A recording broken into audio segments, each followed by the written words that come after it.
வர இருக்கிற 10ஆம் தேதி அதில் அங்கே இடம் தேர்வு செய்வதற்காக தேசிய ஜனநாயக கூட்டணியுடைய எல்லா தலைவர்களும் இப்போ பஞ்சப்பூரில் சென்று இடத்தை பார்க்க இருக்கிறோம். அதன் பிறகு இடத்தை முடிவு செய்துவிட்டு அதுபோல எங்களுடைய தேசிய ஜனநாயக கூட்டணியுடைய அனைத்து பொறுப்பாளர்களையும் அழைத்து பேச இருக்கிறோம். பேசி முடித்துவிட்டு எப்படியெல்லாம் நடத்த வேண்டும் என்பதற்காக ஏற்கனவே மதுராந்தகத்தில் நடைபெற்ற பொதுக்கூட்டம் என்று ஆரம்பித்தோம். அது மாநாடாக முடிந்தது.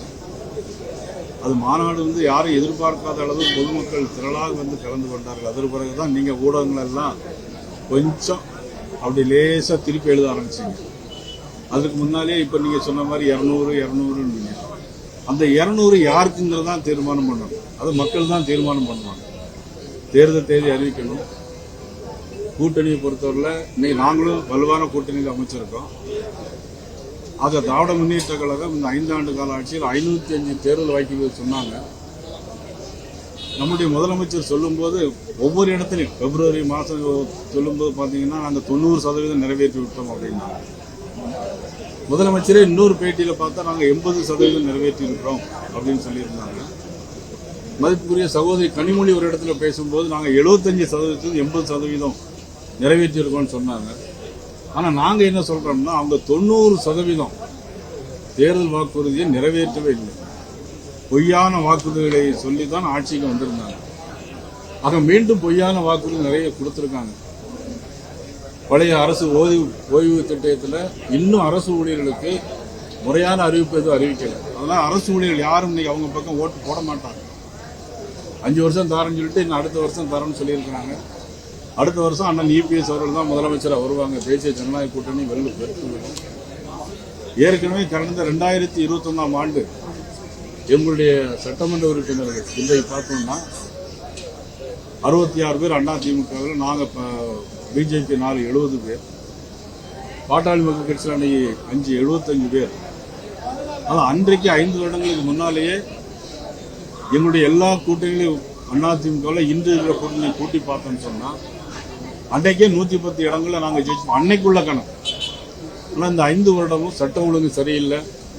எங்கு பார்த்தாலும் கஞ்சா, கல்லூரிக்கும் பள்ளிக்கும் போக வேண்டிய பிள்ளைகள், கையிலே புத்தகத்தை எடுக்கக்கூடிய குழந்தைகள் இன்னைக்கு கஞ்சாவை எடுத்திருக்கிறது. கஞ்சா மிகுந்த மாநிலமாக தமிழ்நாடு இன்னைக்கு உருவாகியிருக்கிறது. எங்கு பார்த்தாலும் கஞ்சா, பெத்தமிடியம் போன்ற போதைப் பொருட்கள். அதுவரை சட்ட ஒழுங்கு சரியில்லை. இன்னைக்கு கொங்கு பகுதியில் பார்த்தீங்கன்னா தோட்டங்களில் வயதானவர்கள்லாம் படுகொலை செய்யப்படுகிறார்கள். காரணம் கஞ்சா. ஒரு வீட்டுக்குள்ள புகுந்து 3 பேரை திருப்பூர்ல வெட்டி கொண்டிருக்காங்க. தோட்டங்களில் வயதானவர்கள் கை காலெல்லாம் துண்டு துண்டா வெட்டி எடுத்துட்டு இருக்கிறதெல்லாம் கொள்ளையடிச்சுட்டு போனாங்க. யாருக்கும் எந்த பாதுகாப்பும் கிடையாது. சாத்தாங்குளத்தில் ஒரு லாக்கெட்டு மரணத்தை வைத்துக்கொண்டே அவர்கள் அதை வச்சு தேர்தல் வேலையெல்லாம் பார்த்தாங்க. ஆனால் இன்னைக்கு 33 லாக்கெட்டு மரணங்கள். குடல் ஜெயிலுக்குள்ளே இன்னைக்கு கைது எல்லாம் இன்னைக்கு சாகக்கூடிய சூழ்நிலை. ஆக அவர்களால் இன்னைக்கு திராவிட முன்னேற்ற கழக அரசால் இன்னைக்கு ஒரு நல்ல ஆட்சியை மக்களுக்கு தர முடியவில்லை. வெறும் பணத்தை வைத்து ஆட்சியை பிடிக்கலாம் என்று நினைத்துக் கொண்டிருக்கிறார்கள். பணப்பெட்டியை வாங்கி கொண்டுதான் கூட்டணியிலே சேர்ந்து கொண்டிருக்கிறார்கள். அந்த அளவுக்கு இன்னைக்கு கூட்டணி, எங்களுடைய கூட்டணி வலுவாக இருக்கிறது. அவர்களுடைய கூட்டணி வலுவிழந்து இருக்கிறது. மக்கள் இன்றைக்கு தேசிய ஜனநாயக பக்கம் இருக்கிறார்கள். பாரத நரேந்திர மோடி அவர்கள் இந்தியாவை உலக நாடுகளில் மிகச்சிறந்த நாடாக மாற்றிக் கொண்டிருக்கிறார். அமெரிக்காவாக இருந்தாலும் சரி, இன்னைக்கு ட்ரம்பே இன்னைக்கு நம்மளுடைய பிரைம் மினிஸ்டரை பார்த்து இறங்கி அவர் 50% 100% போட்ட வரியை இன்னைக்கு குறைத்திருக்கிறார். காரணம் இவருடைய நிர்வாகத்திறன்.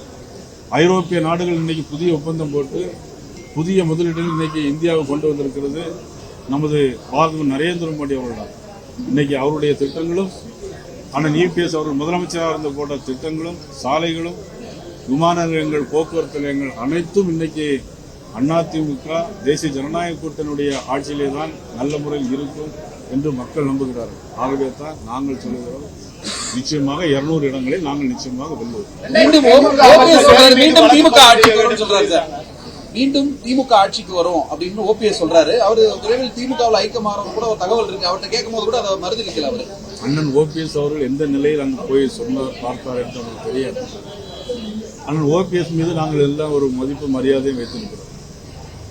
ஆனால் எந்த பக்கம் இருந்தால் அவருக்கு அது நல்லது என்பதை அவர்தான் முடிவு செய்ய வேண்டும். அவர் போய் பார்த்திருக்கிறார். அவர் போய் ஒரு மனிதரை இப்ப நான் கூட முதலமைச்சரை சந்திச்ச சட்டமன்றத்தில் பேசிக்கிட்டு இருந்தோம். லாபியில வரும்போது முதலமைச்சர் நானே பார்த்து பேசிட்டு இருந்தேன். ஆனால் எந்த கோணத்தில் அவர் பார்த்தார் என்பது எங்களுக்கு தெரியாது. இல்ல உங்களிடம் தொடர்ந்து கேட்டுக்கிட்டே இருக்காரு பிரதமரை பாக்குறதுக்கு, அதுக்கு வாய்ப்பு கொடுக்கல, அந்த விரக்தியில அவர் அங்க போறாரு. அது பழைய கதை. அதுக்கப்புறம் நானும் அண்ணன் ஓபிஎஸ் நிறைய இடத்துல பார்த்து பேசிக்கிட்டான். அது பழைய முடிஞ்சு போன கதை. வேற ஏதாவது நல்ல கேள்வி திமுக அமைச்சர் நேரு மீது வழக்கு பதிவு செய்யணும் நீதிமன்றம் சொல்லியிருக்கு. என்னங்க? திமுக அமைச்சர் நேரு மீது வழக்கு பதிவு செய்யணும் நீதிமன்றம் சொல்லியிருக்கு. இந்த குற்றச்சாட்டில் ஈடுபட அமைச்சர் பதவி உடனே நீக்கணும் சொல்லி தாவேகா விஜய் சொல்லியிருக்காரு. அதாவது திமுக அமைச்சர்கள் மீது நிறைய வழக்குகள் இருக்கு. ஒரு அமைச்சர் மீது இல்லை, நிறைய வழக்குகள் இருக்கு. எல்லார் பேர்லயும் இடி கேஸ் எல்லாம் இருக்கு. அது தனி நிர்வாகம், அது அவங்க பார்க்க வேண்டியது. நீதிமன்றம் சொல்லியிருக்காங்க, செய்ய வேண்டியது அவங்களுடைய கருத்து. ஏன்னா நீதிமன்ற கருத்துக்குள்ள நான் போக முடியல. ஆனா வருகிற 1ஆம் தேதி மதுரையிலும் மிக பிரம்மாண்டமான ஒரு மாநாடு நடைபெற இருக்கிறது. வருகிற 1ஆம் தேதி மதுரையில் பாரத நரேந்திர மோடி அவர்கள் கலந்து கொள்கிறார்கள். அண்ணன் இபிஎஸ் அவர்கள் கலந்து கொள்கிறார்கள். அதை தான் அண்ணன் அன்புமணி ராமதாஸ் அவர்களும் அண்ணன் டிடிவி தினகரன் அவர்கள் கலந்து கொள்கிறார்கள்.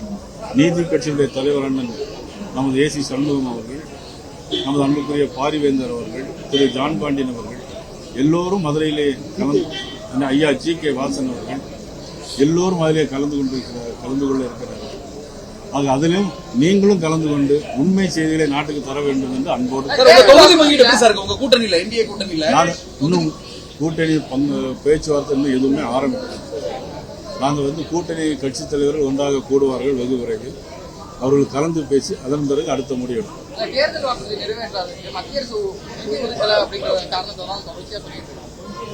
மத்திய அரசு தான் எல்லா நிதியுமே கொடுக்கும். நீங்க மத்திய அரசுல எல்லாமே வாங்கிட்டு எதுவுமே கொடுக்கலன்னு சொன்னா எப்படி முடியும்? இன்னைக்கு ரேஷன் கடைகள்ல எல்லா பொருட்களும் மத்திய அரசு இன்னைக்கு மாநில அரசுக்கு எந்த விதமான கட்டணம் இல்லாமல் கொடுக்கும். யாருக்காக? ஏழை மக்களுக்கு. அது அவங்க இன்னைக்கு சொல்லியிருக்காங்க. சொல்ல முடியுமா? நீங்க கேளுங்க முதலமைச்சரை பார்த்து. நீங்க கேட்க வேண்டிய கேள்வி, இன்னைக்கு ரேஷன் கடையில் எல்லா பொருட்களும் யார் கொடுக்கிறார்கள்? இன்னைக்கு இவ்வளவு சாலைகள், மேம்பாலங்கள், ரோடுகள், விமான நிலையங்கள் யார் கொடுக்கிறாங்க? மத்திய அரசு. இன்னைக்கு ஆண்டு ஒன்றுக்கு 1000 கோடி ரூபாய் பேரிடர் நிவாரண நிதி கொடுக்கிறாங்க. மத்திய அரசு கொடுக்கலங்கிறது நீங்க எங்க பாட்டு நீங்க அவங்கள்ட்ட கேட்கணும். நீங்க இதே வார்த்தையை முதலமைச்சரை பார்த்து வருடத்திற்கு 1000 கோடி ரூபாய் பேரிடர் நிவாரண நிதி கொடுக்கிறார்களே, ஏன் நீங்க இல்லைன்னு சொல்றீங்கன்னு ஒரு வார்த்தை ஊடகங்கள் நீங்க அவளை பார்த்து கேட்கணும். அவங்க கொடுத்துட்டு இருக்காங்க. இவங்க கொடுக்கிற நிதி எல்லாம் ஆதிதிராவிடர் நலத்துறை கொடுக்கக்கூடிய நிதியை பூரா வேறு துறைக்கு கொடுக்கிறாங்க. ஆதிதிராவிட மக்களுக்கு எதிராக இன்னைக்கு இந்த அரசாங்கம் அவங்களுடைய நிதியை நீ வேறு அரசாங்கம் பணப்பெட்டி வாங்கி கொண்டு கூட்டணியில் சேர்க்கிறாங்க. யாருக்கு? அது நீங்களே எழுதிடுங்க.